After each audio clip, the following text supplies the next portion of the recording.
Welcome back for another episode of the XFL Insider Podcast. This is your host, Matthew. Man, it's been a while since we've had an episode, so it's good to break some ground here and get back to work. Got a great group of guys that I'm going to have on today to discuss their agency, the Gridiron Crew. Should be a good conversation. Join in, interact. Following this conversation, I'll stream the interview I had with Ben Fischer. Very brief interview, 20 minutes, 30 minutes, but just a little bit more discussion regarding the merger and some of the news that he broke when he broke it on the 30th. So without further ado, I present to you agents from the Gridiron Crew. Now, the Gridiron Crew, I've been covering some of their athletes on the show. If you've been paying attention, you know, like Torian Taylor, Oscar Scott, Nathan Karstjens, all these guys came from the Gridiron Crew, and I got lucky. And you know, we talked to Colin here and discussed it, and you know, I got some good, solid interviews from these athletes. So welcome in, guys. Thank you for attending tonight, taking the time to talk and just kind of educate everybody in what it is you do and what you offer with your service. Yeah, thanks for having us, Matt. Appreciate it.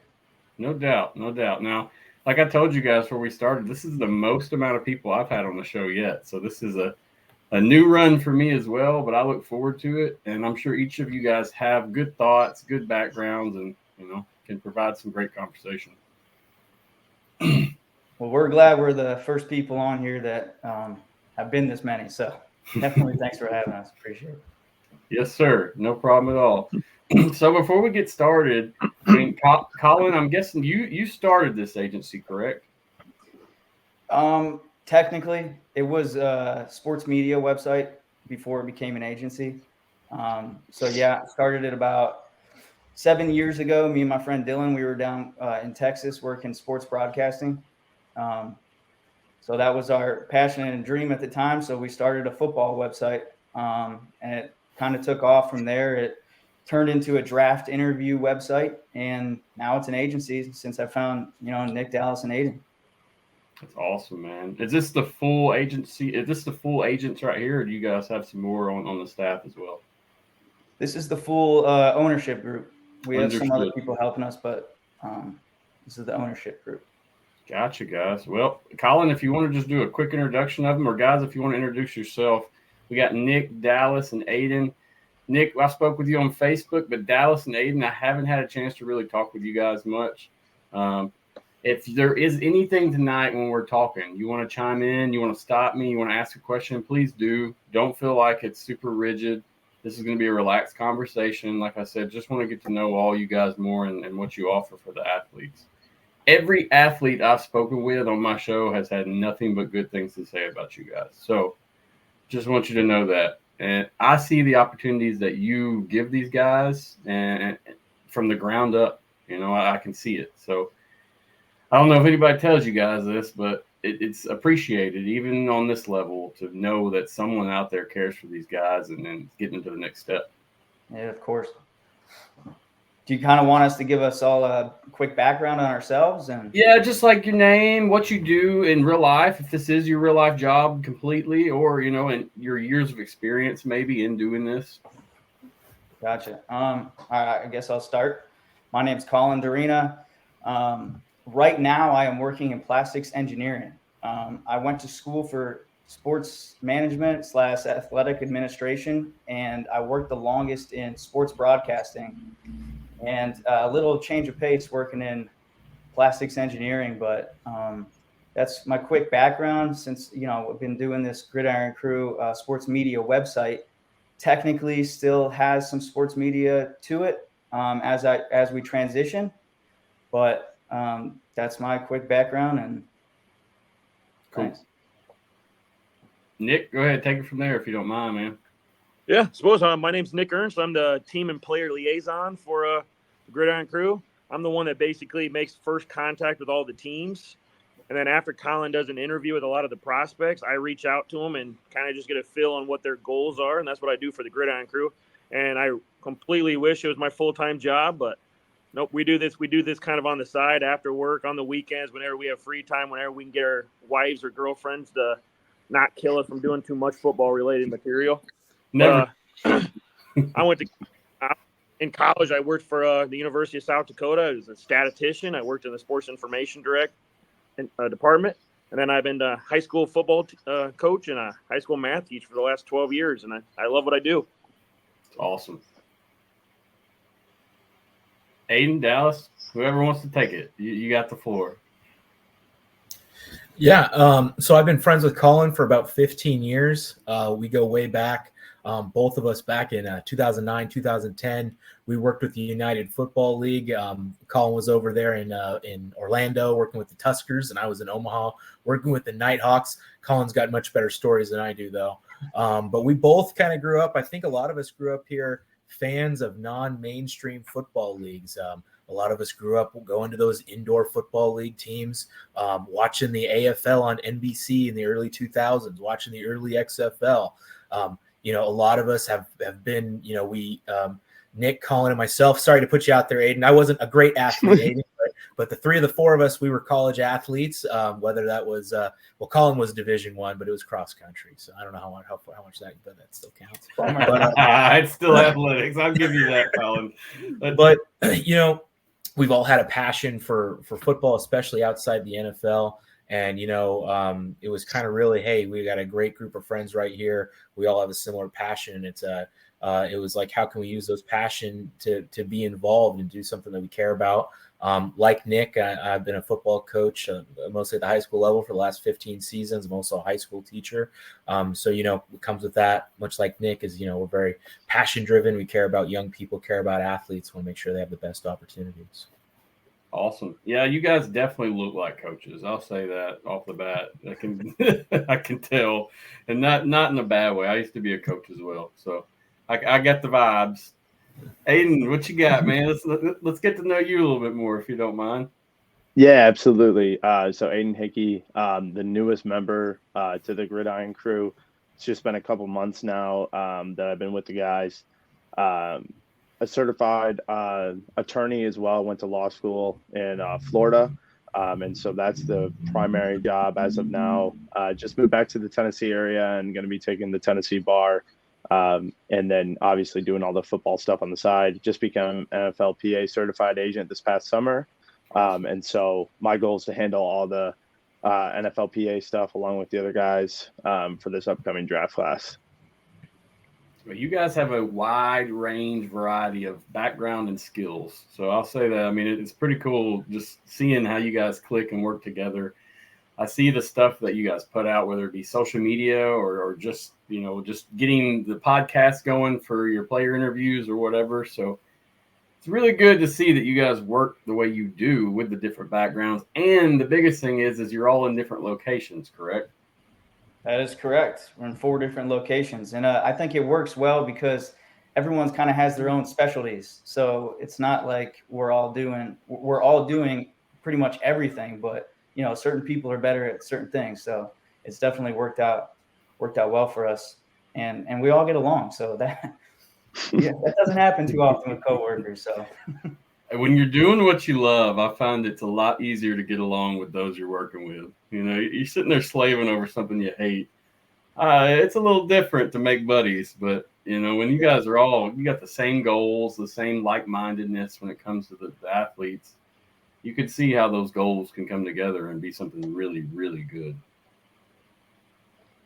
Yeah. So I guess, first off, one of these times you're going to have Dallas and I back on here, and we could talk to you for hours and hours and hours about our experiences at the United Football League back in the day. That was my first job right out of college. I went to Niagara University up in Niagara Falls, New York, and I moved down to Florida, not really knowing anything. And man, that was, it was a cool experience, but I got some horror stories for sure. I don't doubt it. It was fun. So what year was this? 2010. I graduated. Stayed at home for the summer, then moved down there in the end of 2010. So I think that was their second or third season. Second, it would have been their second season. Yeah. Interesting backgrounds, guys, and I appreciate you taking the time to tell us because people will be wondering. And it is what it is in terms of like the crew you got's awesome. I keep it up, guys. Seriously, I don't know you. This is the first time I've met any of you personally and talked to you, but I've dealt with your organization now, scheduling these shows and such for 2 or 3 months, and always great. Even your athletes are represented great. They represent themselves great. That you don't have to do much when you have such stellar athletes with motivations inside of football and out. So keep up the good work, fellas. Yeah, we're definitely thankful for you having them on, telling their story. That really helps, get them out to coaches and all that kind of other stuff that when people watch these things. So appreciate you getting them on here and wanting to have them on. So yeah, man, I like giving them a platform. I like getting to know people more, figuring out, if they come from the dirt and mud or if they're, just normal people. Either way, it's good to actually understand an individual and what makes them tick. I feel like, especially in athletics, if you can understand the personal relationship of an athlete that you're wanting, it makes coaching that player 10 times easier by far. A lot of it's personal dynamics, player relationships, and as coaches, you guys know that as well. But let's move forward, and we're going to keep talking about the agency a little more. I just want to know, Colin, I guess this may be a question for you or Nick. I mean, just tell me more about the agency, how it got started exactly. I know you said you started it from the media group, so we could skip that part. But what was the reason that you really wanted to start this and start offering this service to athletes? Yeah, I could start this one, and then one of the guys can take over. Cool. The main reason we started, well, I know you said skip the media part, but I got to. Yeah, go. You're fine, man. Go ahead. I'm going to tell that quick story to get to where we are. So growing up in Youngstown, Ohio, I don't have a FBS team. My grandpa and my uncle are in the Hall of Fame for YSU football. Mount Union is right down the road, so I grew up watching them. And my dad played football at Ferris State. So I am a huge small school guy, and then running cross country at Niagara University. We're a mid-major, so I'm always rooting for the underdog. So when we started this website, the media part, we started talking to all these small school kids to give them the platform to move on to the next level. So a few years ago, it's tiresome doing those interviews, and we kind of wanted to get more out of this and to help people more directly rather than having, just hoping that an interview someone will see on the internet. So a couple of years ago, Oscar Scott, who you talked with, he put trust in me a few years back to help him find a job. And that kind of escalated to us communicating with Nick in Dallas, getting them on board. They had the same, passions to help these kids out. And then Dallas living in, I'm sure he'll tell you later, but him living in Canada, he has a huge fandom of the CFL. So he ended up getting his CFL certification. And then we wanted to move to the next level. And we kind of put feelers out there, and we started talking with Aidan, and we had great conversations. So we decided to all partner together, and that's where we are today. And I'll let someone else talk to you more about the actual agency side of things, but that's a quick background of how we got here. Understood. Who's got it? Who wants it? I'll go ahead and take the first stab, I guess. Sounds good. So typically the way this works, Colin reaches out to about 500, 600, 700 seniors. Every single year he sends out interviews, he promotes them, he does what he needs to do. And then I reach out to a select few of them just to see. I kind of go after the offensive lineman, the defensive lineman. Every single day I wake up, I have 4 or 5 text messages from coaches all across the country looking for offensive linemen, looking for defensive linemen. I mean, 6'5", 6'6", 300-pound men don't grow on trees. So they're just the easiest kind of guys to find jobs for. So that's kind of like where I put my focus. And I typically, I'll reach out to some of these guys that Colin interviews, see where their goals are, and then I kind of pass them on to Dallas, and I pass them on to Aidan. We kind of do a nice little interview process in that way, and we want to make sure these guys, their goals line up to us. Like Colin said, we root for the underdog. We want the grinders. We are all grinders. None of us do this full time. We're all part-time guys. So we want those grinders. Those guys that are 100% NFL bust, when we'll work for them, we'll do everything we can possibly for them. But we want to know that at the end of the day, they love football just like we do. They're high-character kids, as you see when you bring them on your show. That's just the kind of kids we want. So that's typically kind of the process that we go to. And I'm going to go ahead and hand it off to Dallas, and he'll tell you a little bit more about it. Yeah, we all had kind of different dreams. I mean, initially when we came together, so I kind of mentioned I've known Colin for over a decade now. Nick became a friend of mine a couple of years back, or a year and a half ago. A coach in high school football. He's a great resource for me to learn more about being a better defensive coach. And I think, as we wanted to help Colin out, it was kind of like, well, what can we do with this? What can this gravitate towards? And I think one of the things we really wanted to explore in order to help players is we wanted to be a scouting agency. I think that was kind of initially our goal. And we realized I guess the best way to advocate for kids, there were so many young men who wanted to play and they just had no direction at all. The best way to go about it was to adopt the title of an agency. And so like Nick had mentioned, it's really grown into something. I remember we were sitting here a few months back, just 6 months ago, and we had some pretty modest goals. It was, how are we going to get guys into the IFL? The IFL coaches don't even want to play, don't even want to talk to us. And now we're signing dozens of guys into that league, and now we have an NFL partner. So it's been a pretty cool journey. We're growing with our networks internationally in European leagues and in Mexico, getting a lot of players sign contracts down there. As fun as it is trying to see this, your own business grow, I think we've all just really enjoyed it. And we're so looking forward to the non-mainstream football season. We're so looking forward to seeing these guys get back on the field and get an opportunity to shine and show what they can do. We're just really excited for them. It's awesome that you guys feel that way. And even like you said, with the characteristics of your athletes, from all the guys I've interviewed, I can definitely tell that you have done that vetting. You have done your job there and making sure that they're solid men, solid athletes, and just have good character. So bravo, because it sounds easier said than done, I know. So it is a little difficult. So in terms of the whole picture, you guys just represent football, with exception to Nathan, because he went to slam ball. Yeah, we just do football. Okay. Just wanted to make sure before I kept talking. So how many athletes do you say are under your wing right now that you represent?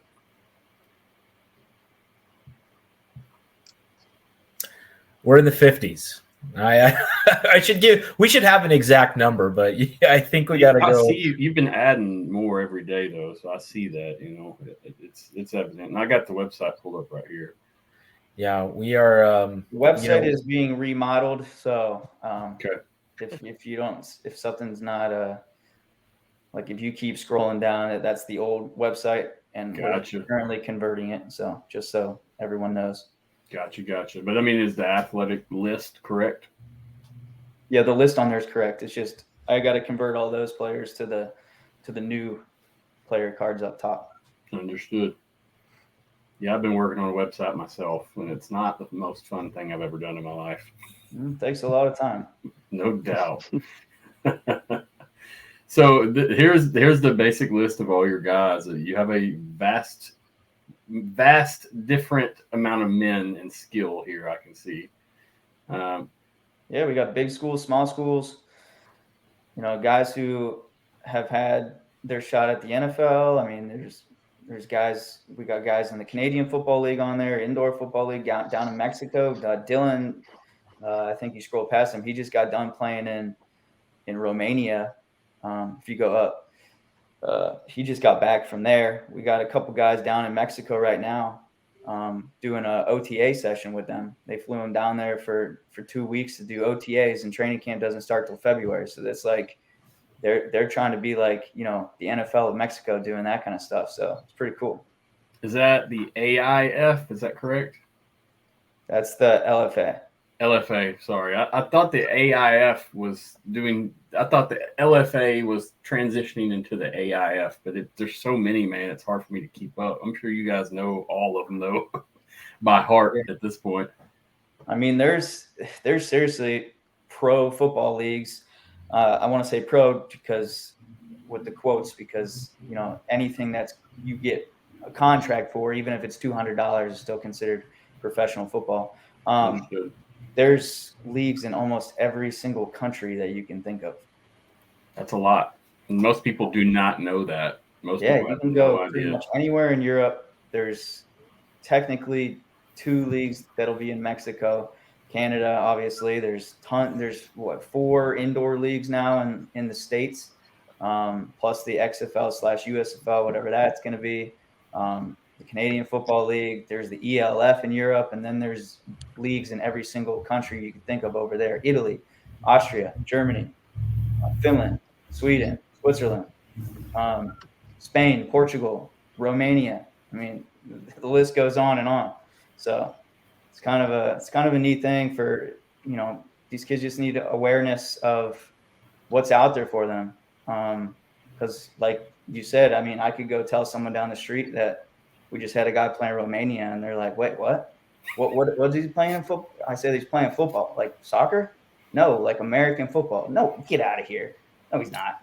I mean, so it is really cool how many opportunities and leagues there are for these players out there. So I'm going to ask you that question when we go forward a little bit. I'm just curious about how many probably that you could name offhand, and you kind of just did it, so it's all good. But I'll try to best myself later on. Sounds good. In terms of notable athletes, do you guys have anybody you're really paying attention to this next year? Anybody that's really going to shine? I hope all our guys do. I like that answer. That's a good answer. Yeah, I don't want to say specifically anyone with leaving people out, but I understand. I'll let these guys talk about this aspect of it. Yeah, I'll go ahead and take this one first. So I guess I'm kind of the main lead guy in the IFL, and with the IFL starting here at the end of February. I love the work we did on the offense and defensive line this first year. I think we got 9 guys going in the IFL this year that I think all 9 of them could make the leap to the XFL, the UFL, the USFL, whatever we want to call it. I do want to go ahead and mention some of their names because I wrote them down. But we got Dante Keys from Colorado State. We got Henry Mitchell, Desmond Thomas. Got Dante Bivens for Tulsa. Tariq Bateman, he's an interesting guy. He was with the Edmonton Eskimos. He came and joined us. He went right down for the Barnstormers last year. Joined them. 3 days later, he was the starting offensive guard tackle for the Barnstormers and started the last 10 games for him. I love his upside. I think he has great upside. I think he can definitely jump up to the XFL level. We got Marshall Poppinghusen, Shiron Rogers, got a couple stud defensive linemen. I mean, I absolutely love the work we've done in the trenches this first year. Those guys, man, those guys are hard to find, and I thought we did a hell of a job finding those guys. And then not to mention, we've probably signed 10 defensive backs, a running back, a couple quarterbacks. I mean, I think we've done a great job at moving ourselves into the IFL, and I think the IFL teams now all come looking for us. And I think when we started this thing, like Dallas said earlier, we couldn't get the IFL to talk to us.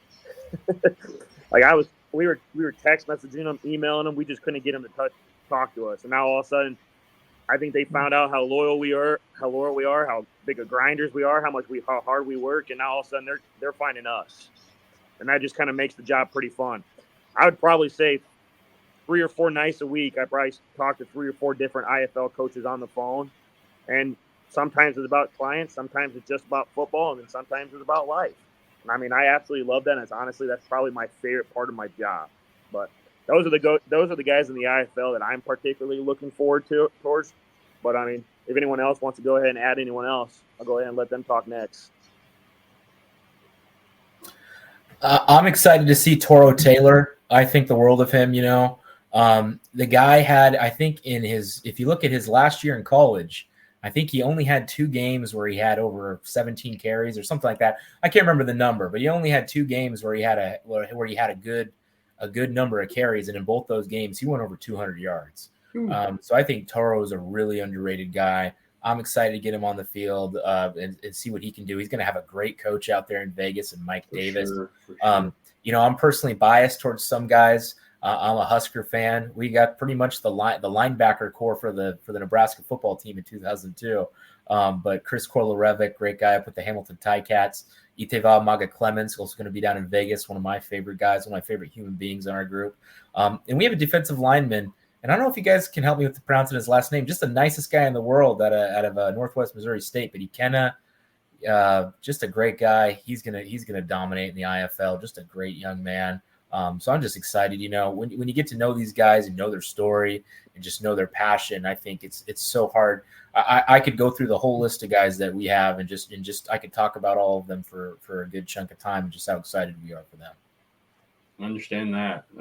You have to be excited when you're investing your life into this, guys. I don't see any other way around it. And even me, I'm sitting here just watching them get signed or picked up, or they go from being nothing to having something, and it's exciting even for me sitting here on the way, way outside of it. So it's a good opportunity you provide, and hopefully I'll get to talk to some more of those star athletes that you guys told me. I know I talked to Toro on the last interview I had with one of your crew, and that was a great interview. I hope to see him in action. I planned on going to Vegas March 30th, but XFL is kicking up March 30th, so we'll see how things shift out. So you got a lot of athletes, and I heard you say you had a lot of offensive linemen as well. That's going to be huge in these leagues because that's the hardest thing for guys to find or people to find teams. You can't find a productive offensive lineman that can run more than one spot. If they have the two positions locked in, they should have a spot on any team, or three positions, whatever. They can play center, guard, tackle, center, guard, tackle, whatever. I feel like that's crucial in those leagues. And props up, guys, for real. I'm excited for this next year, and the people that you have showing out, I cannot wait for them to show out and just be able to hype them up. Yeah, for sure. Obviously, we're really excited right now for this.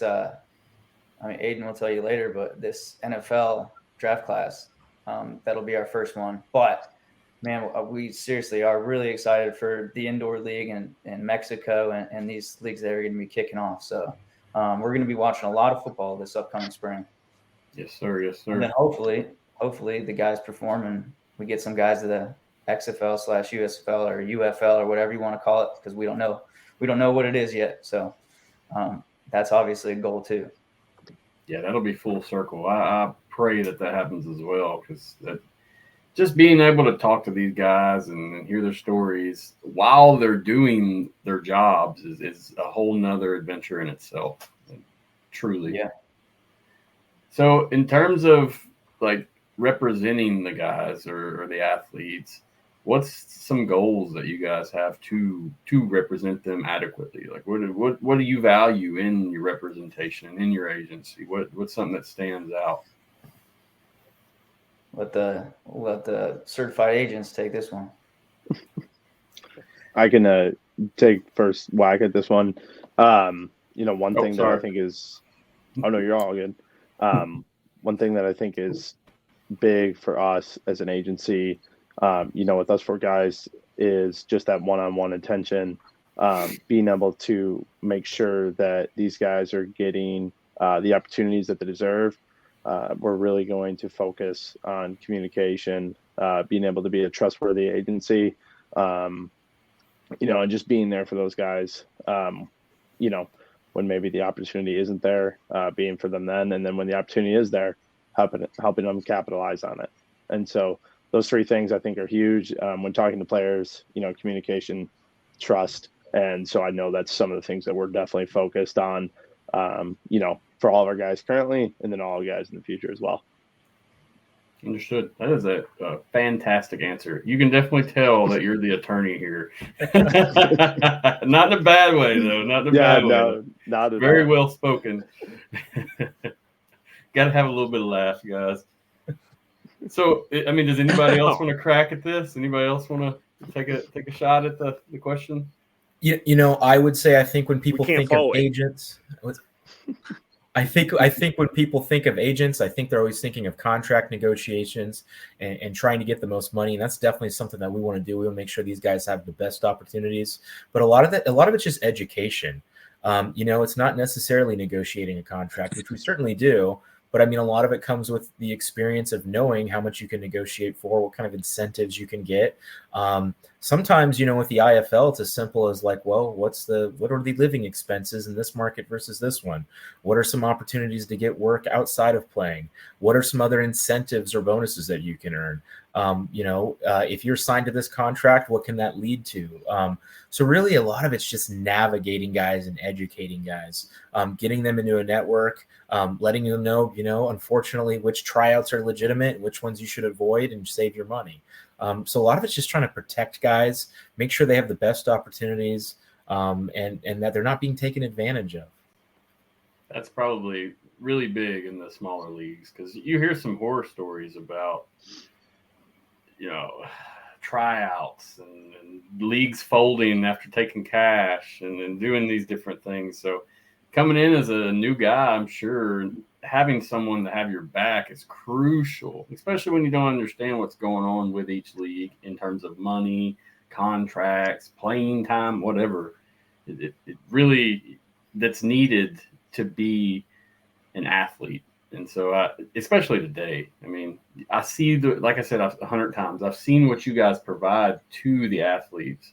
And I could tell it's not just hey, we're representing you. Here's a contract. Go on. I can definitely tell it's a mentorship almost more than just a representation of a contract or a skill. Yeah, relationships are huge in our business. If you're not able to form those, then you might as well not do it. You got to be able to continue that relationship throughout, the contract, before the contract, and then even after the contract, because word of mouth goes a long way. No doubt. So this time next year, I mean, you guys are hoping for some big things, right? I mean, this thing should keep expanding. We sure hope so. I mean, this we're really focusing right now on this upcoming draft class because obviously the Mexico leagues and indoor leagues are pretty much full now. So we're kind of putting our recruiting efforts towards the NFL draft class, which would be our first one. So we're really excited, and obviously Aidan's probably the most excited out of all of us. But so. We put in a lot of work so far these last couple months trying to figure things out and see our ultimate goal and who we want to go after, and the talks that Dallas and Aidan have been putting in with these potential prospects. So it's an exciting time for us, and hopefully the players too.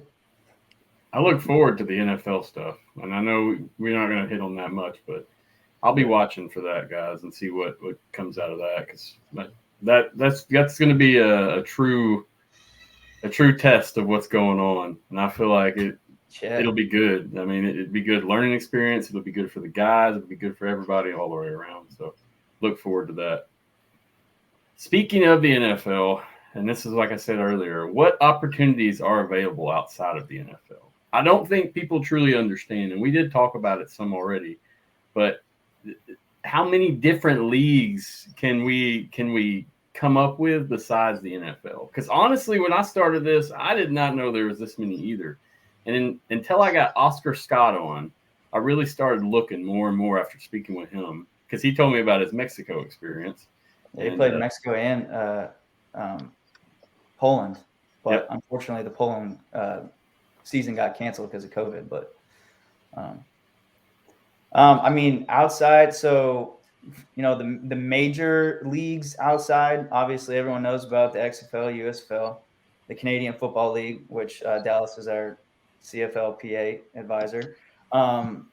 Then there's a really good league down in Mexico, the LFA.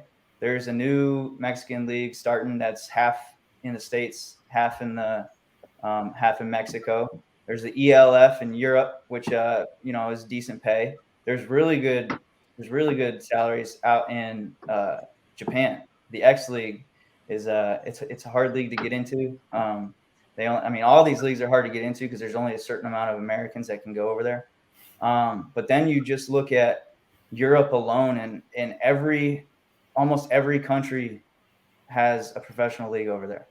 Italy, Austria, Germany, Switzerland, Sweden, Portugal, Spain, Finland has one. Wow. Yeah. So, I could probably name more, but those are the main leagues. Everyone pays. If you go to Europe or Mexico, they pay for your housing, your meals. They take care of your flights over there. Everyone's got insurance. Not everyone wants to go over there, but it's a free vacation to play the game you love. So you get to travel all around, see the country, see the sights and sounds. When are you going to ever have the opportunity to do that again? I don't know. Maybe never. So True. Yeah, most people have to take off work for that. If you can go work and do the thing at the same time, that's awesome. I'd take it as well. Yeah, then there's a bunch of indoor leagues here in the States. We got guys in the Indoor Football League, the NAL, the AFL's supposed to be kicking off this May. There's a new league, but it's not. Technically it's new, but it used to be a league, the AIF. We got some guys going down to Corpus Christi to play.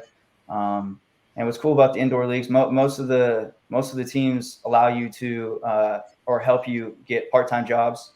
So the pay for the actual league is lower, but you can get a job and make your full-time money. And they obviously provide housing, food, the travel to and from the games, stuff like that. So there's a lot of opportunities out there. I'll just put it that way. Not everyone wants to take them. Some people, are, NFL or bust kind of people for, obvious reasons. Some people want to go get a job and stuff like that. Other people want to keep playing the game they love. So everyone's different, but there's a lot of opportunities out there. Understood. Now, in terms of most of these leagues, like an IFL, an example, would you say most of these athletes are having to have a second job, or can they survive off of that income alone? They can, because housing's provided, meals are provided, gym memberships are provided. And, it's so interesting talking with all the IFL coaches. So many of them, I'm really impressed with the quality of coaches in the IFL. And not just from their resume, but just how much they truly care about players as well and want to propel them to the next level. But it is interesting talking to them. So many of them have plans in place to provide them with job opportunities, where it's an official job fair, working with sponsors, things of that nature to help out the players find some side income. But also the reality is, having talked to most teams and players, is they just want to focus on football. So, you have to, it's professional football. It's 5-6 days a week. So they're working on that, whether that's 20 hours a week, they're doing that. And you know what? They want to go home and rest, and they maybe want to study playbook and watch film and work out and do those things. So a lot of players choose to just solely focus on football because that, all the necessities for the most part are provided. Understood. I think that's what a lot of people don't understand is a lot of these guys are doing it for the love and trying to make a future out of it. Am I correct in that assumption? Yeah, for sure. A lot of people are trying to get to the next level. So, I don't want to rank all the leagues, but, the people who are going to the IFL or down in Mexico, they're getting scouted to play in Canada and to play in the XFL/USFL. There's been plenty of guys who have been studs in those leagues who got signed. So definitely, if you want to move up the ladder and you just haven't had the opportunity to get to that level, you need film. You need pro film. So you have to go play if you want to move to those higher leagues. Understood. Before I move on, anything else from anybody? I didn't want to skip anybody or leave them out. I'll go ahead and add one little thing there. I have a list here written down that we've negotiated contracts with 15 different leagues outside of the NFL. That's impressive. Seriously. I'm not saying we've sent guys to all 15 leagues, but we have talked to 15 leagues outside of the NFL with contracts. And I think we just added Finland. And I think, was that Finland what we just added this week? Yeah. So it's like 3 years ago. I mean, I could have told you about the NFL, the XFL, the CFL, and then, the indoor football league. And I think that's all I would have known about. And nowadays I'm having coaches from Japan text me. We just sent a great quarterback out to Europe to go play with the Milano Seamen. Okay, so they're playing in the ELF. They're making good money over there. It's just there's good quality football all over the place, and these guys just have to get filmed. We had 2 guys in the IFL, not our guys, but 2 guys from the IFL got signed to the CFL today. I mean, there's opportunities there. So, I don't know. Football's to be played all across the world. Oh, yes, agreed. And I'm looking for your guys to be signed. When I get on Twitter, I'm like, okay, what's happening now? Because I had a couple athletes I interviewed that did get signed to the CFL. So, congrats to them. But I feel like there's going to be a lot more of this occurring as we go, no doubt. So, moving on, what is the best way for an athlete? Let me correct this real quick. For an athlete to pursue representation or advancement in their career, whether it's through you guys, through a different agency, if I was a guy at home right now, I played college ball and I'm looking for an opportunity, what do I need to do to find that opportunity? I'll let these guys take this one, but I do have a quick thing that a lot of people do ask. Hey, how do I find an agent? Just 2 quick resources. There's an NFLPA website and there's a CFLPA website, the Players Association websites, that you can search for agents. It lists every single certified agent on there. So if you don't find people on there, they're not certified, they cannot get you to those leagues. So that I always send that to guys who are asking, because I mean, that's the one in major resource. They can go on there and find every single agent and shoot them an email or, stuff like that. So I'll let these guys take that, but those are 2 really good resources for players. So before we move on, I want to ask quickly. So in order for you to work with the NFL and to get players to the NFL or work out exchanges and deals, you have to be certified agent, correct? That's correct. And Aidan, that's you? That's me. Okay. I just wanted to note that. So is that relevant for, let's say, the CFL also? Those are the 2 football leagues that have a players union. So because they're the Players Association does require that a contract advisor be certified. Understood.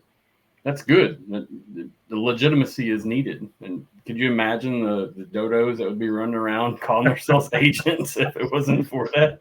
There was a time that happened, and that's why they moved to that. Yeah. Is it pretty difficult to get that certification for NFL?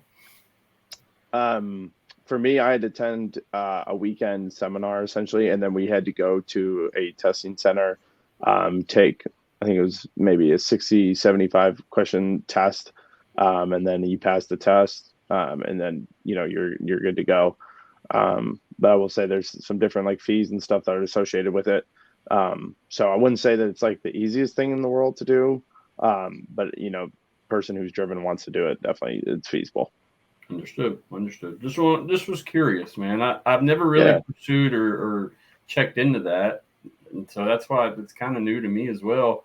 I didn't know that. I didn't know you had to have the certification. So you guys are going to be doing some big stuff here soon. I'm telling you, from talking to you, because even when I first hooked up with you guys months ago, I did not see you in the positions you guys were in now.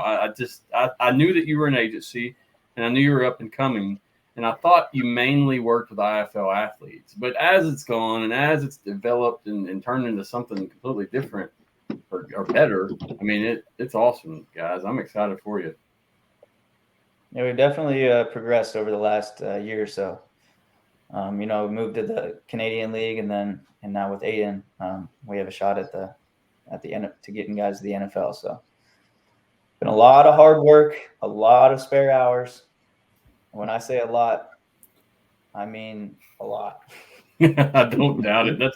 Let's answer this question real quick, and then we'll get back to the same topic.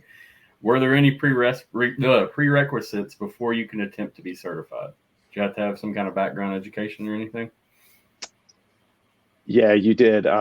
So because I went to law school, I was good to go.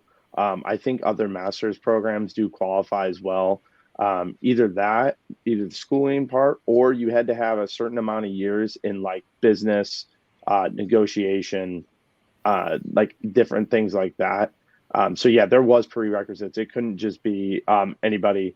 You had to be in grad school, some type of grad school, or and then graduated, and then or you've been in business long enough and you'd been experienced in negotiation, things like that. Understood. Appreciate that insight, guys. That's awesome. Mm-hmm. But let's get back to the topic. I mean, what's the best way for an athlete to pursue the representation? Colin, I know you said check out the certified agents on the CFL and NFL websites. That's where you're going to find a good resource of legitimate men or people that do this job. But guys, just take it from there.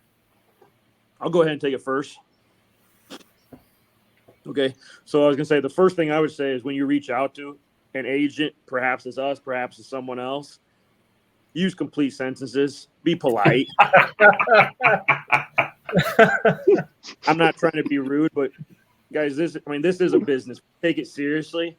I'm not a big fan of opening up my Instagram messages and all I have is, yo, Nick. It shouldn't be difficult for me to see what you need, what you want. Like, let's get to work. Have your film ready to go, have your staff ready to go, have any accolades ready to go. This is a job interview. If you're looking to pursue us, or we're looking to pursue you, we want to be professional. We want you guys to be professional. So go ahead and do that. I want to touch on that last question a little bit too as well. We talked about certification for the NFL. CFL has a little bit of a certification. That's why Dallas will bring that up as well. And then I handle a lot of the IFL and then the XFL, the USFL. All XFL and USFL athletes make the same money. So there is no contract negotiations. Therefore, that's why there's no agent necessary for those leagues. So we are essentially contract advisors for those. We'll go ahead and we talk to the XFL, the USFL at least once a month. A lot of times we'll talk every couple of weeks just to see what their need, what they're pursuing. Since the merger started, we've been talking to them a lot less. But the IFL, it's the same thing where there's no contract negotiations. It's the same pay. Now you can go ahead and negotiate other things, part-time work and so much, and some teams offer a little bit different. But for the most part, there's not a lot of negotiating. It's more about looking to see what they can do for you outside of the paycheck. So that's kind of the realm where I'm at. Since I'm not a CFL or NFL certified agent, I handle those leagues where I don't necessarily have to be. I'm just a contract advisor. But to get back to those agency situations, I've had players reach out to me, and I've told them before that we aren't the best agency for you. I think you should reach out to this agency. I think you should reach out to this agency. There's some agencies out there that have a little bit more experience than us. So if their goals don't line up to what we want, or they don't line up with our goals or where we see them, or maybe our capabilities at this time, I go ahead and push them forward to someone else. So I think I think Dallas can go ahead and handle it from here, but I think the first thing they need to do is just be professional. You be professional, we'll be professional, we'll treat you the right way. So that's all I got to say. Appreciate that. Yeah, my advice to any athlete would be just to find representatives who believe in you and who have a plan for you. Just the reality of it's like anything in business. There's good car salesmen and there's bad car salesmen. Like any industry with business or sales, there's a lot of great agents out there that care about people. And there's some agents that what they do is they just shotgun blast. And they just try to sign as many young men as possible. And when if that NFL payday doesn't emerge, which it won't for a majority of kids, unfortunately, young men, when that NFL payday doesn't emerge, they're just kind of left, they're ghosted, or they're left wondering, where do I go from here? I don't know what the next direction is. What are some tryouts I can go to? What are some leagues? What do these leagues pay? Every young athlete, every young man, none of them are saying, everybody has their eyes on the NFL. It doesn't matter what level they're playing, what division they're playing. They have goals. Their goals is to play in the NFL. Very, very few young men don't believe that they're going to get an NFL opportunity or that they would be out of line to play in the NFL. But you need to find somebody that believes in you and has a backup plan, has a plan for you. All right. That would be my best advice to any young man. Understood. All great and insightful advice, guys. And the stuff we're talking about right now is relevant. And I've talked and have conversations with athletes all the time that are looking for help. And I'm like, look, man, I'm a media guy. I'm podcasting. I'm not an agent. So all these answers are great. And I know in the future, I'll just send them your way if you haven't already spoke with them. So, I mean, let's move on. I got one more question for you guys, and it's pretty bare bones and straightforward. And I just want to know, what sets your agency apart from others? What makes you great? I'm happy to answer this one first because I feel pretty strongly about it, and it's something I talk with players quite a bit about. What sets us apart, and it's going to sound cliche, is that we care. We've grown up loving these non-NFL leagues. We respect them. We know what it takes to play in those leagues. We know how hard it is, and we know the value in those experiences. So while we have all the means necessary and we have all the resources and we're building, we want to be pushing everybody to pursue their NFL dream. Our investment in a young man goes beyond an NFL payday. Sometimes that means, we're going to have young people who are, like Colin had mentioned earlier, they're going to go to Europe and they're going to make a few bucks in their pocket, but really they're playing for a vacation and they're playing for an experience, and they're keeping their dream alive. And we believe in that. It's something that we care about. We care about helping teams out. We care about helping, some of the new emerging leagues or new emerging teams. We want to help them find good players and good fits. We want to see quality football. It's something that we are, while we are a business and we're trying to make a profit and we're trying to make money, we care about the institution of football, and we care about young people. So it's cliche, but that's truly what we believe in. It's a good answer. And that's what most guys want. They don't want you to babysit them, but they definitely want you to, have some love and represent them and their character and everything else. So great answer. Can I add to that? Oh, you can add whatever you want, sir. Take it from here. I think one of the things that separate us the most is when you join with us, we all are 25% partners along the way. So all four of us are working for every single athlete that joins for us. We're not competing agents. Hey, I'm not trying to get a kid into my league or in one of my teams because I would make a profit. We all work together. We want these kids to have the best opportunity to go ahead and play football, make as much money as they possibly can. So like when they join with us, they get all four of us working together. When we have a messaging service here for the Gridiron Crew. So like when one of them have a question, they send us a question. Any four of us can answer a question. That's so awesome. So at all times. So it's not like they're sitting there having to wait on one Asian to get back to them. That may take a couple of days, maybe take a week. Like all of us can go ahead and give them advice. And I mean, it's great. We got a couple other guys that work alongside of us, and those guys are willing to go ahead and do some scouting for us. They're able to look for jobs. I mean, they do a great job. We have a bunch of guys that go ahead and work together, and that's because we love football. That's all it comes down to. We love football. We didn't get into this to make a bunch of money. We got into this because we love football. So I think that's what separates us. For the love of football, baby. That's what it's about for many of us in this realm. I mean, that's what I do it for as well, guys. So I don't actually make any cash off this yet. This is just all a hobby. So it's someday it will come. Oh, no doubt. And I value, people like you guys who you're doing this from the ground up and you're doing it the right way. You're not coming in here cutting throats and trying to stomp over people's grounds or, take each other's guys, whatever.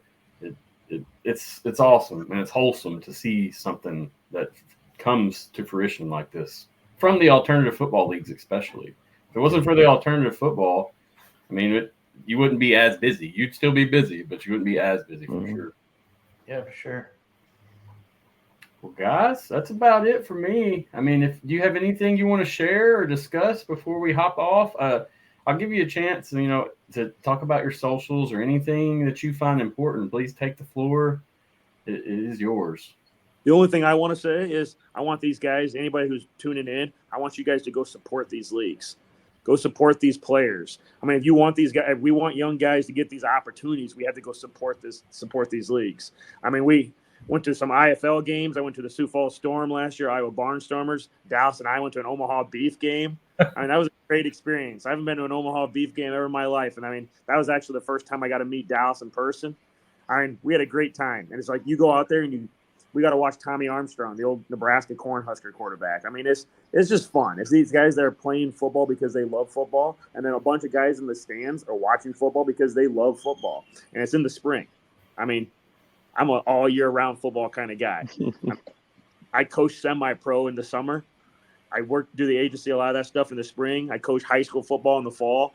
And I don't think there's too many days of the year that's not filled with at least some kind of football. So I love it. Go support these leagues. Go support our guys. Agreed. To answer, Jay just asked a question. Yep. How many guys you represent in the XFL? Right now, 0 in the XFL and USFL. All the coaches are telling us to wait until the merger happens.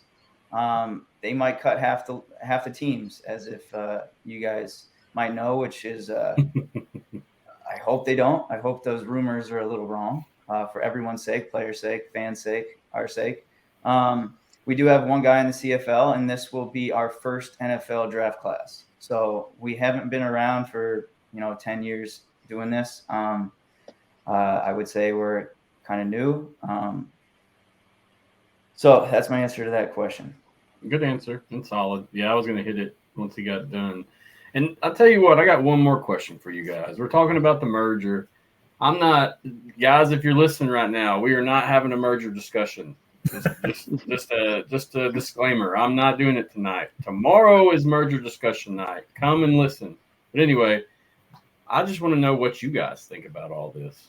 And this is going to affect you, your players, and such. So I'm curious. I mean, what's a general idea or thoughts about the merger and how it's going to affect you? I'm probably the biggest XFL fan in the group.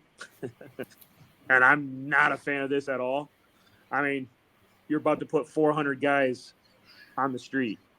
Those 400 guys, all of a sudden, they're going to have to go find jobs in either the new IFA league, the possibly LFA, ALF. They're going to move down to IFL. And then, quite frankly, a lot of guys are just going to retire. Yep. So, I mean, we're going to be losing a lot of talent. And I 100% understand the purpose of why they would be possibly dropping down to 12, 10, 8 teams. But quite frankly, from our perspective, as a fan, as an agent, it sucks. I mean, it does. It sucks.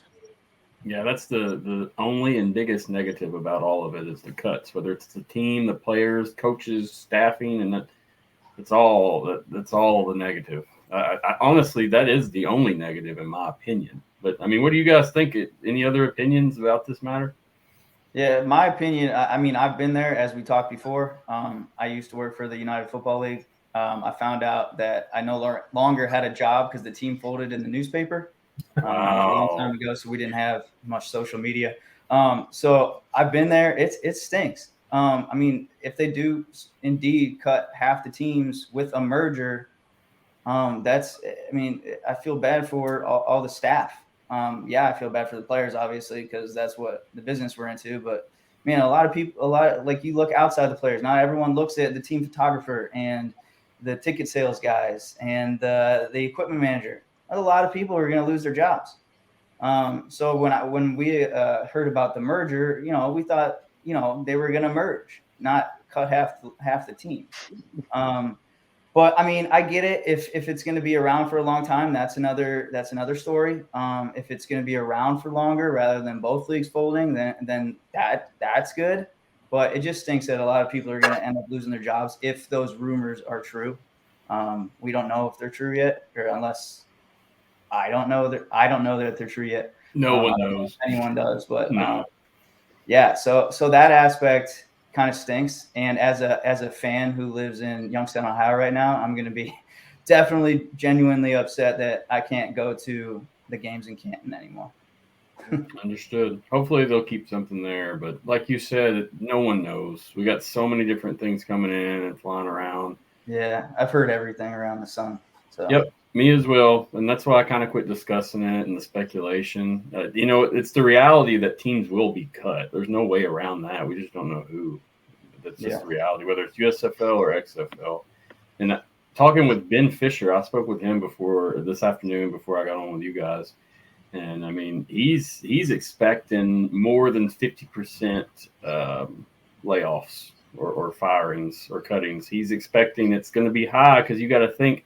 50% of the players if 8 teams go, and then you got all the staff and such on top of that. Mm-hmm. So from his discussion, he's thinking it's going to be a pretty big event in that note. Hopefully it's not, but all we can do is wait and see. Yeah, let's hope the original rumors are true with at least 10 or 12 teams and not 8. So, but here's the hoping. I don't own it, so there's nothing we can do about it. They listen. And that's all we can do is just talk. And so that's kind of what I've done. And they do listen to this show. I don't know who, I don't know when, but I've known that we have had different topics, questions, concerns answered following day of a show drop. And that's for a fact. So if that's the case, then let's keep Houston Roughnecks and get rid of the Gamblers. No comment, but I'm down for the Roughnecks, no doubt. That's hilarious. Yeah, but in conclusion, I just want to say about this topic. Yeah, it's gonna be really bad for everyone losing their jobs, but they know the financials more than the fans do and than us do.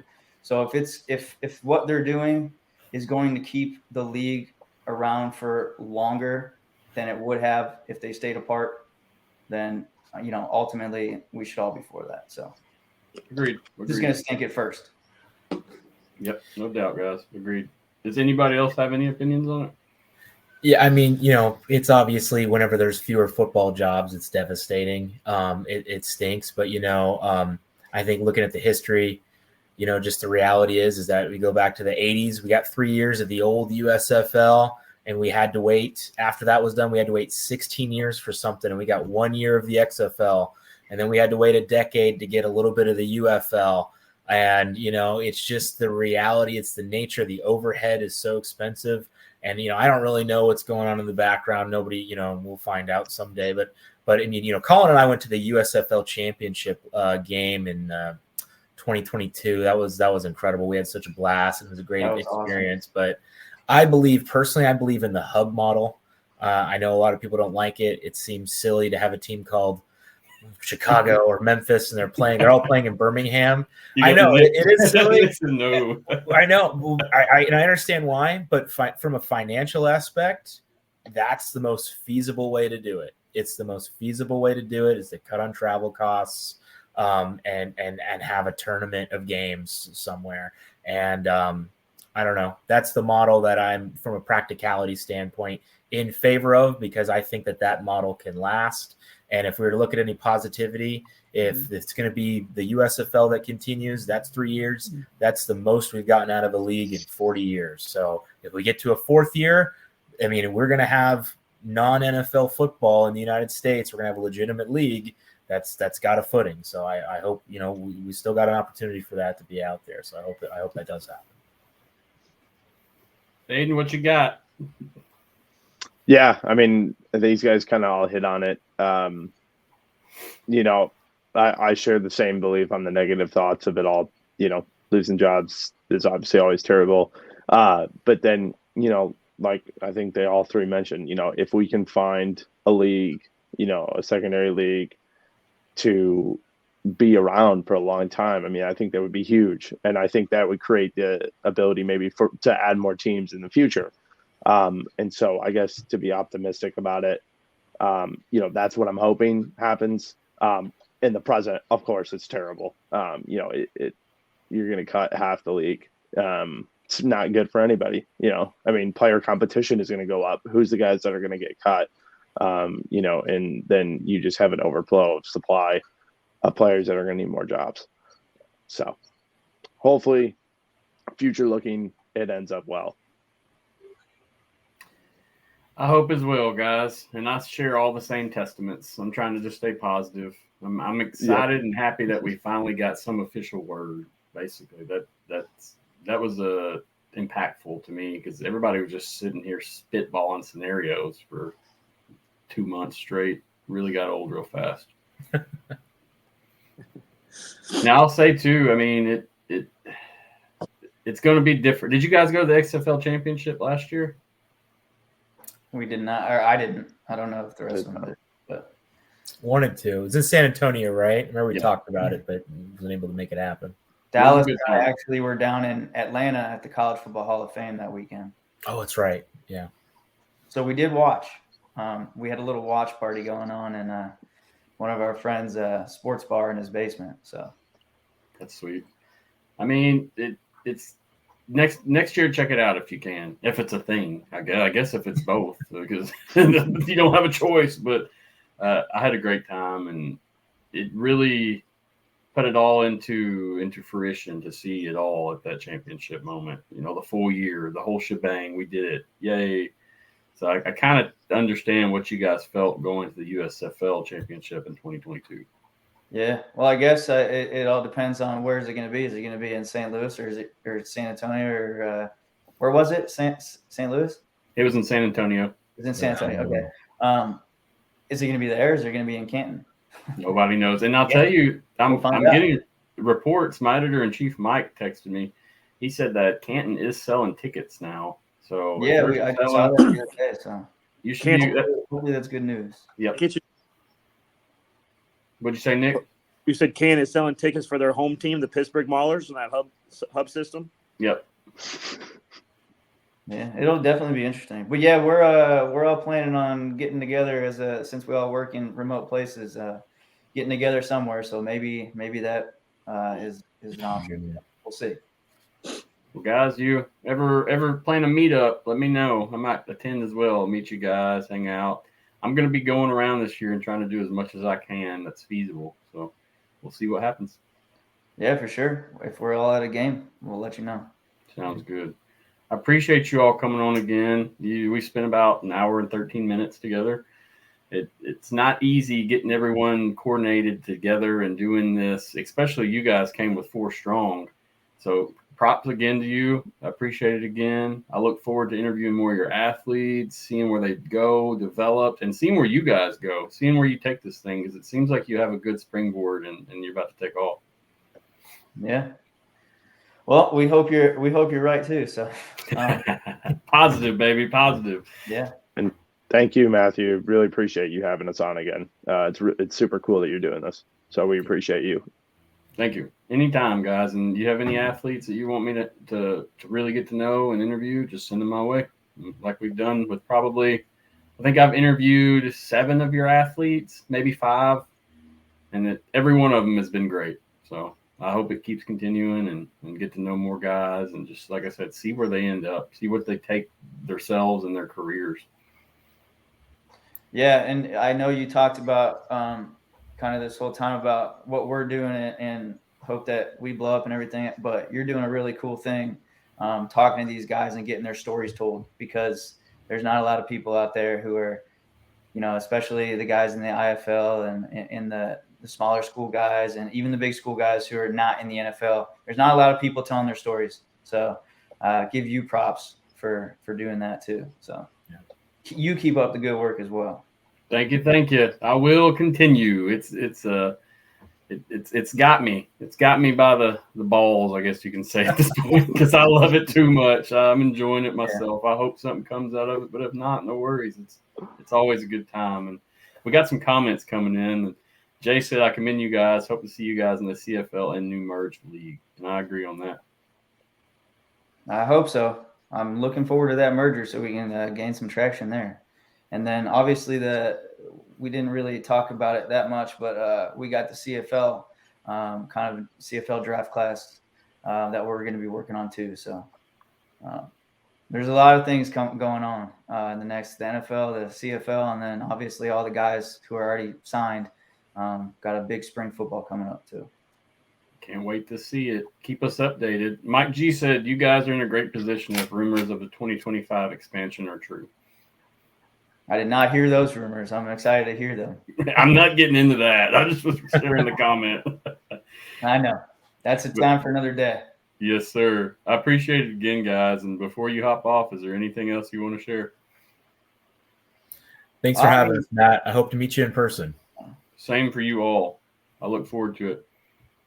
Yeah, of course that. But since you said the social media platform too, if anyone wants to kind of follow our guys, go to the Gridiron Crew on all social media, and then all these guys are tagged in it. Nick Dallas and Aidan, to see their personal work pages on there too. So you'll be able to follow, all the signings. Right now, we're also doing draft prospect interviews that are not everyone's our guy.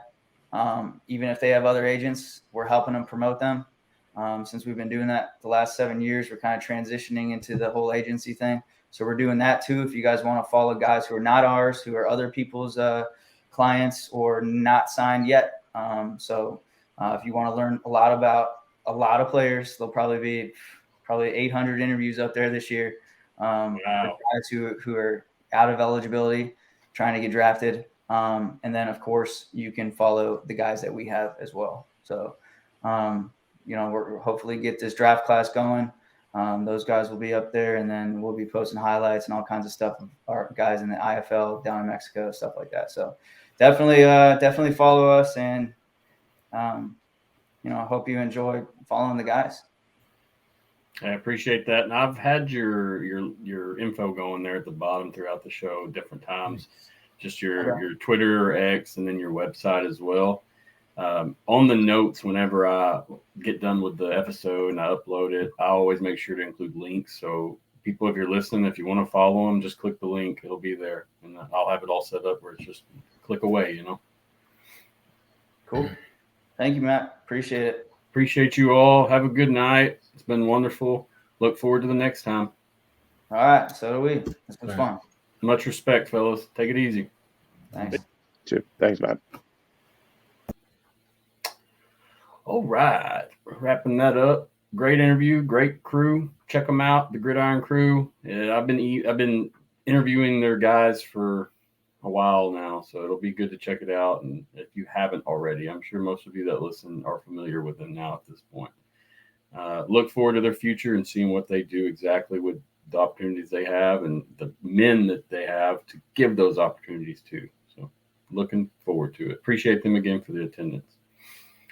So before I close, I have the interview with Ben Fischer I'm going to play. It's going to be streamed live. I've done a few of these in the past.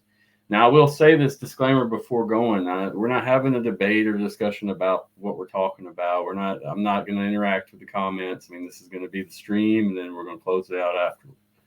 But I will note that we all are sitting on the same information. We've had the 3 press releases or statements released November 30th, and those came from Danny, USFL PA, and then Russ Brandon. The Rock actually posted something yesterday about the merger as well, but it's basically the same stuff, just saying they're excited, look forward to the next year, and the start date is March 30th. So, I mean, taking all that into consideration, and the only real fire for sure information that I got from these statements was we're merging and it starts on March 30th. Nothing else is for sure. We don't know teams. We don't know locations. We don't know hubs. We don't know no hubs. We don't know anything. We know what the insiders are hearing, but as we've went about this so far, we saw how far-fetched and how crazy some of these opinions have gotten. And I've got my network of sources that I trust, and that's different than what I'm speaking of right now, because I've heard some crazy theories, and people are ready to fight you over this mess. All I got to say is grow up, guys. We're going to all be friends soon. There's no point in hating anymore. Whether you're USFL, XFL, whatever, we're all going to be friends real soon. But yeah, me and Ben sat down today just to talk some more, and we just talked about the documents that were released, and just kind of he shared his opinions and such. So I'm about to play this, and then we'll close out after that. I'm just going to hop off the air. I want to say my thank yous to XFL board and the XFL. Appreciate you guys greatly. As always, it's always a pleasure. And I look forward to what happens in this future of spring football.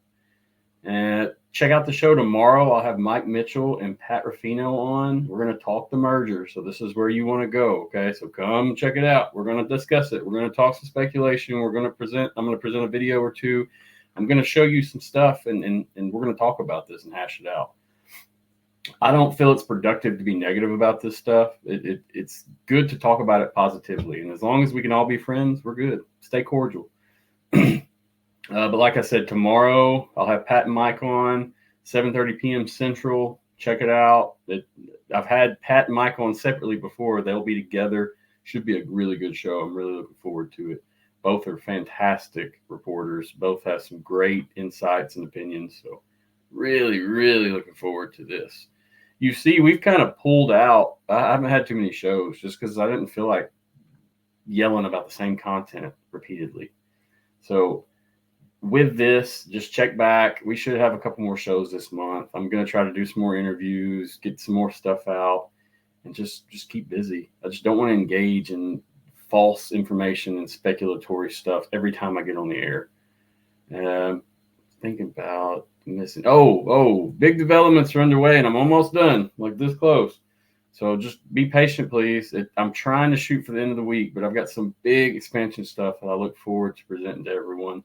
And we've got plans for the future of this thing, and hopefully everything goes like it should. But I tell you, it's been a lot of work and a lot more work than I thought. So just keeping that in mind. But anyway, I appreciate you guys. Like, share, follow, comment. Please just let me know if you have feedback, anything. I love it. This is what we do. This is what we're going to keep doing. As always, much respect to the agents that came on tonight. I appreciate you guys and the athletes that we talked to. It's always a good time, and I enjoy it and hope for some more. But without further ado, here's the interview with Ben Fischer, and then we'll be closing it out after. Have a good night, guys. Welcome to Ben Fischer, sports business journalist. Ben, how are you doing today? Appreciate you taking the time to meet with me and talk. I know it's real brief and in the middle of the day, but man, it's awesome to have a conversation with you and just talk some more about what we know and what we don't know. Sure. Happy to be here. Glad to do it. It's an interesting situation, and I wish we knew more, but we'll try to figure it all out. Yes, sir. My show is really, we tried to pull away from the speculation as much as possible. You know, we didn't really want to, I guess, hype the fans up. I've got a lot of fans that really are wanting to know what's going on. And my thing is stick to the facts. And I know that's something that you do as well. I can see that in your work. And I value your opinion and your knowledge, and I'm sure they will as well. So thank you for coming on and spending the time again, man. Sure. So let's just go ahead and jump into it. I mean, so November 30th, news dropped. We were talking XFL, USFL merge. Originally, I saw your tweet first, and that's kind of what sparked it off for me from there. And we kind of just went from there and did some more research. We had some more statements come out. We had more things hit the ground. But with those things, we didn't have too many details. I was just wondering if you could share some more information on the statements and some of the details that lie in those statements. Yeah. Right. I mean, really, they didn't do much on not that much has really happened since there was first reporting that they were exploring a merger. Getting through federal regulatory approval is important. It's a necessary step. It means that the government didn't believe there were any legal or monopoly concerns. I guess I was always a little not confused by that because they meet the qualifications to have to go through the antitrust review. But also, if anyone's got a monopoly on professional football, it's the National Football League, not the XFL, USFL. So I never really took the possibility very seriously that there would be some issue that the feds might have identified. But, you know, it's not out of the realm of possibility that they'd find some particular thing in order to change to the deal they were working on. As we understand it, they passed without any modifications or requests for information. So it's all systems go. To me, the big question about this merger has always been kind of who won. Soccer fans will tell you that there's always a winner and a loser and a tie. It's something American sports fans are less familiar with, that concept, but somebody wins a tie and someone loses a tie. And it's just as accurate to say there really is no such thing in business as a merger of equals. They might take some from each side, but like when the NFL and AFL merged in the late 60s, they merged, but the NFL remained fully intact. The AFL, only some of those teams came in to join the now what we know as the AFC. And the same thing's probably going to happen here, that more of one of these two leagues is going to survive than the other. And from a business journalist sort of high finance, high strategy question, that to me has always been the big question. Is this effectively Fox Sports buying the XFL from Redbird Capital, or is it the reverse? Or is it truly some sort of nearly 50-50 blend of things? And that gets into what a lot of your viewers and a lot of the fans on Twitter are asking about, is about in terms of like which teams will survive. There are people out there that probably follow this closer than me that probably have decent information on that. I truly don't. You have to assume not all 16 teams are going to survive, considering that cost management and keeping it cheap is the biggest challenge in a startup football league. So somewhere between, I don't know, I think it's reasonable to assume it'll be an 8-team league. So which team survives is a big unknown question. We got some of those answers with my reporting that Russ Brandon from the XFL is going to be the head executive of the league. That's one person, but that's an important person. That tells us on some level the XFL is, a meaningful part of this new entity. It's not just Fox Sports effectively buying the XFL and merging with the USFL. Do you feel, does that pretty much indicate that, hey, we're looking at the XFL kind of taking this and then running with it more than the USFL? Not by itself. In a vacuum, if you would have told me two companies are going to merge and the CEO or president of one of them is going to be I would say that they are the winner of the merger. But I think there's other information we have that paints a more nuanced picture. In between the attempt to merger coming to bear and the federal approval, we had seen that the executive vice president of football operations and the senior vice president of broadcast operations of the XFL left the league, which at the time strongly suggested to me they were unneeded. They were not needed in this newly merged entity. And that sort of thing might be under the purview of Fox. So I'll freely admit I'm speculating here, but it seems like what is maybe happening is that Russ Brandon remains, but, maybe still, other than the CEO, the preponderance of the new entity is really more of a Fox Sports jam. And I can tell you why I think that, but, I don't want to ramble. So I don't know if you have another question before that. Yeah, no problem, man. I appreciate your honesty, and no worries. Your opinion is valued. Like I said, you're not just some fan out here talking. You have an educated mind. You're very sports. You're a sports person through and through. So I don't doubt what you're saying. And then the fact that we got the statements from Danny and then Russ Brandon and then the USFL PA threw something out there at the end. It's a clear indication as well. Like it looks like so. Honestly, I try not to hit on that because you have your USFL guys and their XFL guys. And they don't mix. And you tell one, well, Russ Brandon's going to run the league, and the other one's going to hate, or vice versa, So it's just a back and forth. So fans at home, you hear this, don't panic. This doesn't mean an XFL takeover true and through, but it just means we're going to have a lot of XFL leadership. Yeah, that does seem to be the case. The reason that I have been assuming it's more of Fox Sports buying the XFL than the reverse is that the three parties that own the XFL, Redbird Capital Partners, The Rock, and Danny Garcia, from an institutional standpoint, Redbird Capital Partners, their business model is putting money into companies that already have cash flow and appreciating in the upside. The XFL was something that, while very intriguing, didn't fit into that business model. It's basically a money pit to start. Everybody knows that as much as we would love another football league to be successful in the long term, it costs a ton of money. And yes, for the XFL, I don't know if I completely buy the number that was out there, $60 million and losses in season one, but obviously they spent more than they made this first year.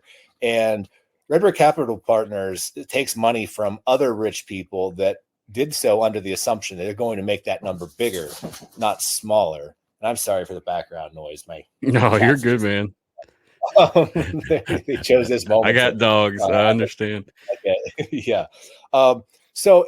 Unless somebody were to come into the XFL with a large investment in it, I never totally understood.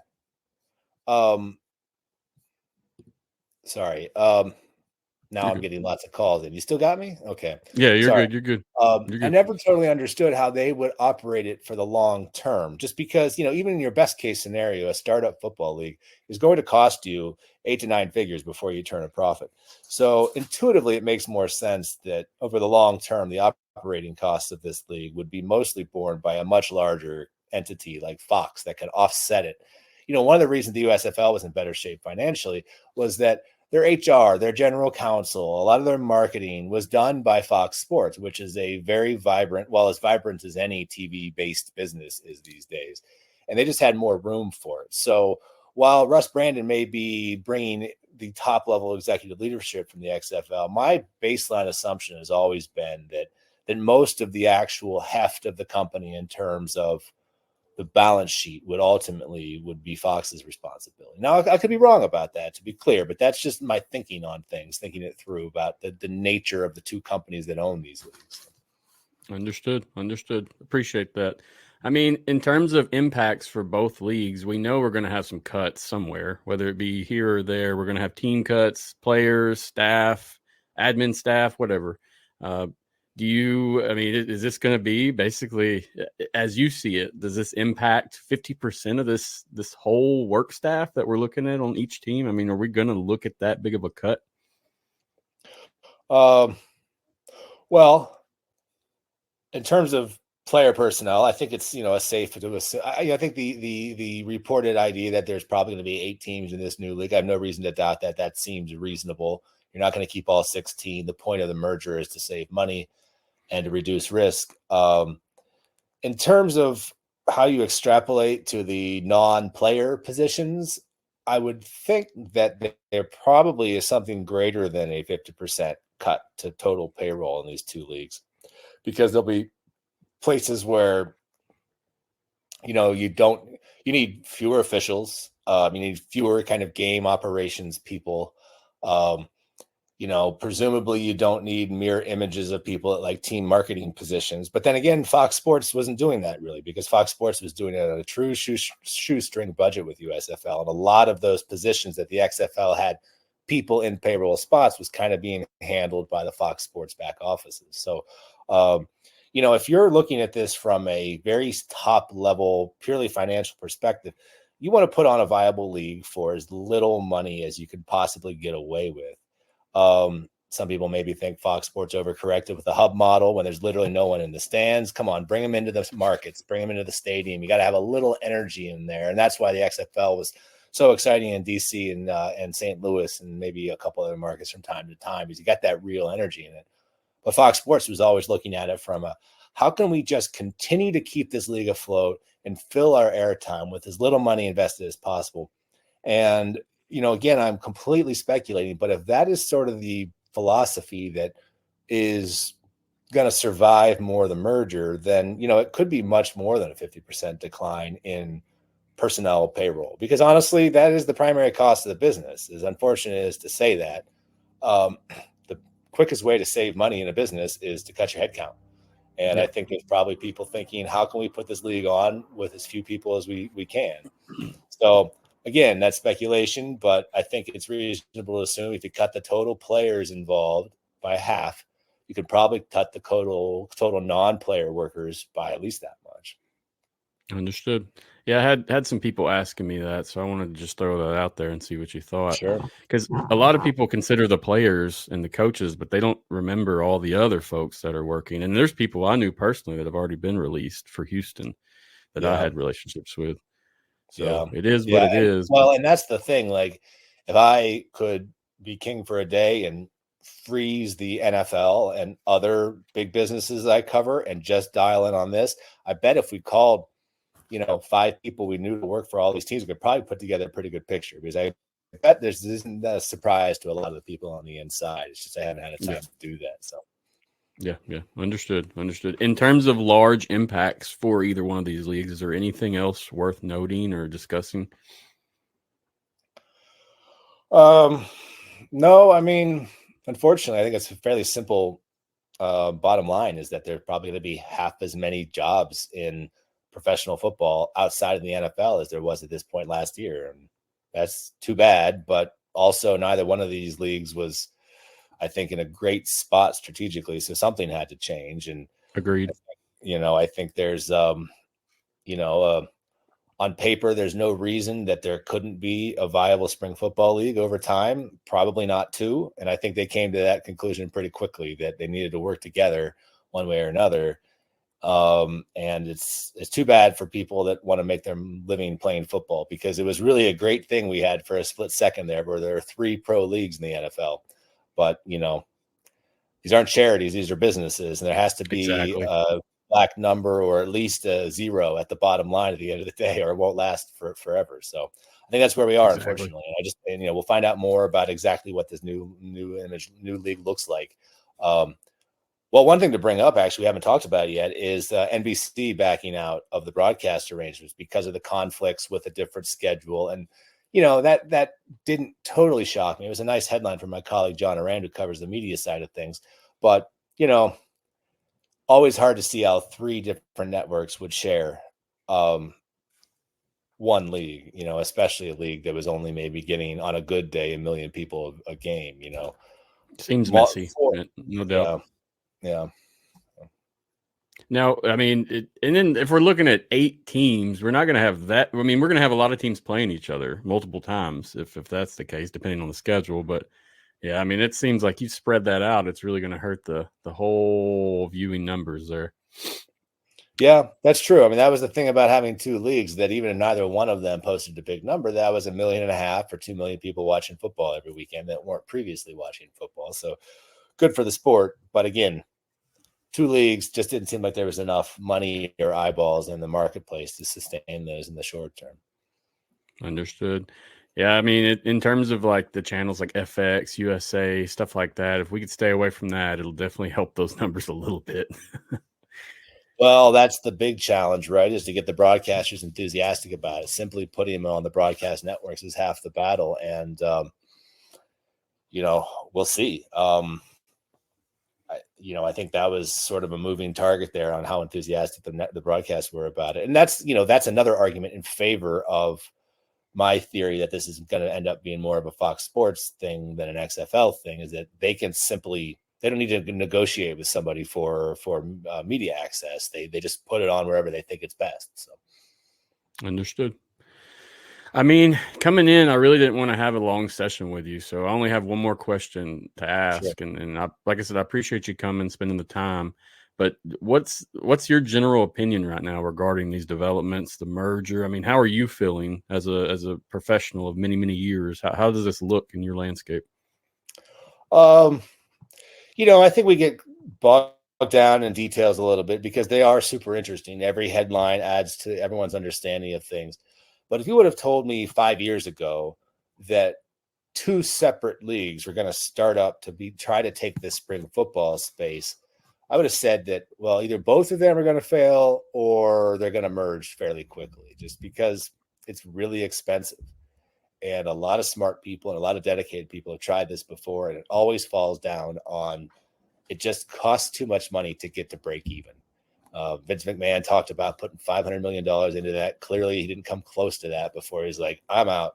And XFL was looking for external investment capital that would have given them more runway as an independent entity, unless they, didn't announce something or kept it very secret. That never came to be. And, Fox Sports says that the USFL was profitable, but, it's profitable when they were like really going bare bones, trying not to spend money on anything. And so, none of this surprises me, I guess is my point, just because tackle 11-on-11 football is uniquely expensive to operate. And as much as we love it, the major college conferences and the NFL have this position where they put on a product where it's very different. You call it a barrier to entry in business school, and football has these extraordinary barriers to entry. So I follow it as a football fan. I kind of root for them, but it is completely expected to me that they ran into financial problems and figured that we need, if there's any chance of this working, it's with one league, everybody pulling together at the same time. So, it's been interesting to watch, but none of this necessarily surprises me. I thought maybe they'd go one more year working independently, but I always thought they'd kind of end up in either one's going out of business or they're going to try to work together. Yeah, no doubt. Looking at the history, that's what happens. They're going to have to evolve to survive. And even if you're not talking about just money, I mean, talking about the fan numbers, you're splitting that viewership down the middle. I mean, we should see a good increase this next year, even with a merge of cutting teams. There should still be a mass number of spring football fans watching these games. But like you said previous, I would love to see some people in the seats and actually attending, regardless if it's USFL or XFL. Right. Totally. I think that makes all the difference in the world. Those DC or St. Louis games, you turn it on, you hear that crowd noise, and it feels like football.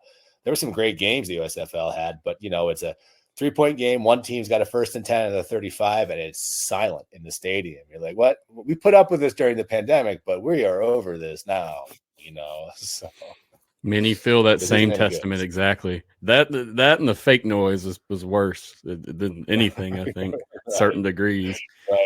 Right. I think we all understood when you literally were not legally allowed to have fans in the stadium, but it just doesn't work outside of that context. So. Yep. Yeah. I missed the cardboard cutout days. Those were nice, where we had all the cardboard cutouts everywhere. But let's keep that in the history, and hopefully maybe one day it'll be long enough ago that we'll forget about it. So. Well, Ben, I appreciate you coming on again today, man. I hope we talk again soon in the future. I'll be watching for all your work. Is there anywhere my fans or the people listening need to look for you specifically? Yeah, you can find me on LinkedIn or something like that, but the best place is Twitter at Ben Fischer SBJ. And probably don't use that as much as I used to, but still, if I got news, that's where it is. Cool. We'll be watching for it, man. And anything you put out, I'll get the word out. Thank you again for coming on today. Right. Appreciate that. Thanks for having me, Matthew. Glad to do it. Yes, sir. Keep up the good work, man. We appreciate it. Thanks. You too.